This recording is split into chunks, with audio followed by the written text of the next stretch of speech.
Hello everyone, we are today at the Panzermuseum Munster and I'm here with a former Leopard 2 gunner. And we talk about why the Leopard 1 now makes far more sense for Ukraine than 1 year ago. And as you can see, we have here a Leopard 1A5 and a Leopard, and there is another Leopard over there. But there are more vehicles that are based on the Leopard 1 chassis. Yes, so we see, even with the base tank, with the Leopard as a main battle tank, we see now 3 main versions that getting shipped to Ukraine, the German one, the Danish one, and also the Belgian one. They even have some smaller differences. You can even spot them visually. For example, with the German one, you can see clearly there's add-on armor around the turret. With the Belgian one, there's normally it's missing with the Belgian one. I mean, there are some vehicles that got it retrofitted, but majority of them don't have even the mountings for this add-on armor, so you can clearly spot them. Still the round turret, the cast turret without the add-on armor. And then there are the Danish one with a welded turret. It's very box-shaped. You can clearly distinguish them. But around that, there are also many other vehicles like the Leopard, but also the Wiesent as a mine-clearing vehicle and as an armored recovery vehicle. There was the Panzer II.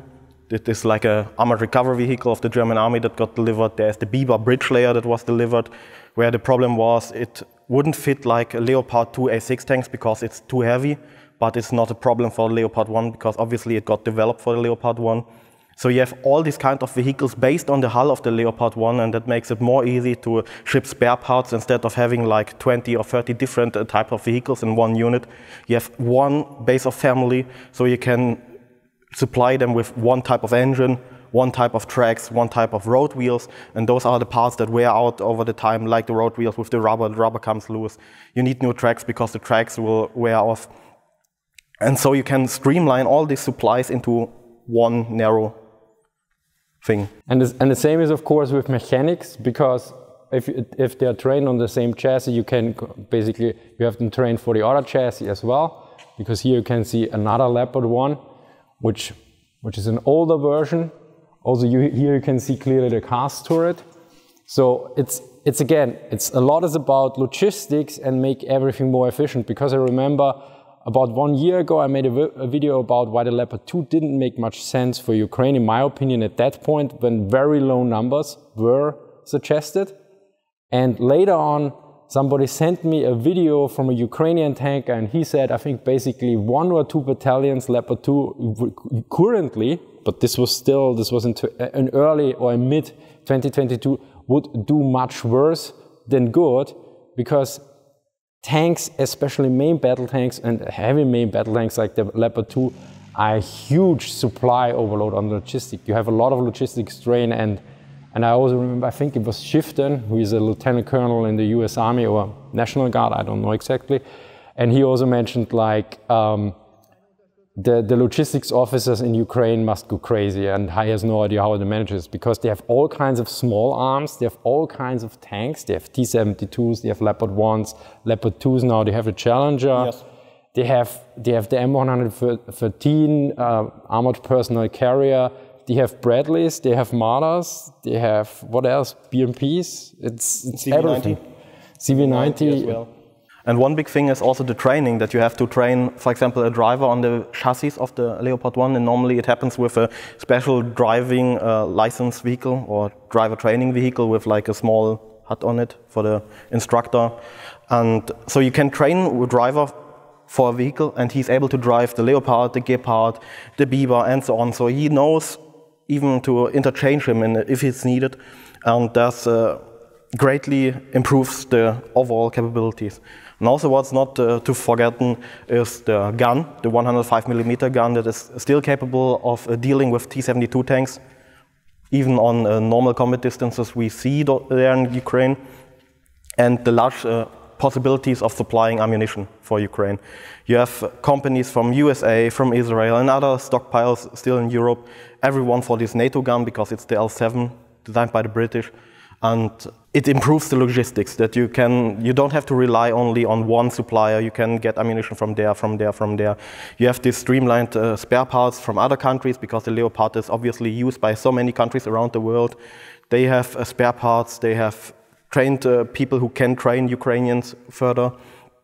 And there's a huge number of vehicles already built, a huge number of vehicles that can be converted to another platforms. And that's currently in the moment a better situation than it was 1 year ago. And how important logistics can be, a combat engineer currently serving with the Ukrainian Legion, I asked him about mines, and he then basically told me also, in his impression, of course his personal experience, he noted that a certain air deployable or artillery deployable mine by the Russians is particularly used in the south, and another one more in the east region. And he suspects that they have special access, or that they have basically access to one warehouse, mainly that the troops stationed there, and the other one to another. So you see the ammunition distribution is based on different logistical or supply chains in his perception. And he also noted this with other weapons as well, because there was a question came up from somebody I met here. And I asked him, do you have any question for somebody in Ukraine? He said, yes. How is it about the weapon distribution? And yesterday I got the answer, and he said, a lot of times, he basic combat engineer notes, you should not think like in a textbook NATO way. For instance, he noted that ammo gets used what is available. So anti-tank ammunition can be used against personnel. High explosive ammunition can be used against tanks and everything, because sometimes they just have the one ammunition available. And he specifically notes that, for instance, that the anti-tank ammunition is likely stocking up for the tanks. So the kinetic rounds are basically in the warehouse everywhere, because they generally drive out with high explosive ammunitions, and also use them usually in an indirect fire role.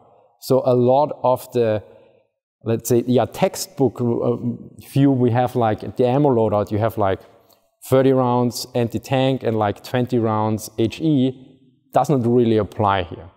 And obviously, because of this setting that we both see on both sides, that main battle tanks get used very rarely, that you see often only one battle tank moving, supporting multiple IFVs, that the situation on tank, yes, is happening, but it's not that common how many people will believe of. And many people thought about the Leopard 1 because of its thin armor. It's not comparable to a Leopard 2 or a Challenger or Abrams that's now coming. But against the current threats that you have, like for example Russians using the Gas Tiger, this like MRAP kind of vehicle, it's like a lightly armored personal carrier. You have the BTRs, you have BMP-1s, and the Leopard 1 will deal easily with like 95% of the vehicles that Russia is currently using without a problem, especially the modern Leopard 1 versions with the thermal imager. So they have a superior fire control system over a lot of the Russian vehicles. The gun is enough even for dealing with main battle tanks with the decent ammunition that is available. So this vehicle itself has a great capability. And when we compare it, for example, with the AMX-10 that was delivered, it was used and it had some drawback. Ukrainians talked about the drawbacks of AMX-10, about its armor. And this vehicle is better armed than the AMX-10. It will survive at least artillery hits next to it, not direct artillery hits, obviously. Direct artillery hits will destroy any tank at all. It's no way to survive an artillery hit. But having like a protection against shrapnels, and that's where the Leopard 1 is better than the AMX-10. And also, don't forget, this vehicle is stabilized compared to the AMX-10. So it doesn't have to stop, it can fire from the move, it can reverse out, it can fire while reversing. So it has a lot of advantages other vehicles don't have currently in this conflict. And those can even out the missing frontal armor of current MBTs.